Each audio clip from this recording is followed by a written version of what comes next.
এফালে একদম কেনেকুৱা হৈছে মাংস কেনেকুৱা হৈছে ধুনীয়া মাংস বনিছে লগতে মাছ বনিলে মাছটো খাই পেলাই শেষ কৰিলো পাপৰ চব্জি চালাড নেমু দালি পানী পনীৰ দিছিলে এফালে কেনেকুৱা হৈছে মাংস পনীৰ থাকিলে বহুত ধুনীয়া না পনীৰ খালোৱে পনীৰ দিলে পনীৰ খালো আকৌ এফালে মাংস কেনেকুৱা হৈছে দেই নমস্কাৰ এফালে মাংস ভাল হৈছে একদম বিন্দাছ সবচেয়ে ধুনীয়া হৈছে চালাডখিনি চালাডখিনি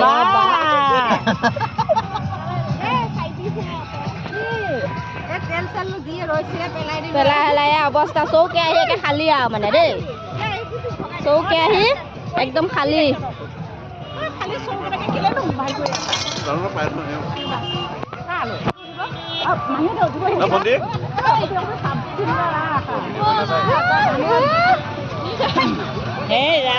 খাই বৈ মানে খাই বৈ আজৰি বেঙেনা থাকি গ'ল বেঙেনা থাকি গ'ল ধুনীয়া লাগে মানে মাতিব মানে চাব যাব নেদে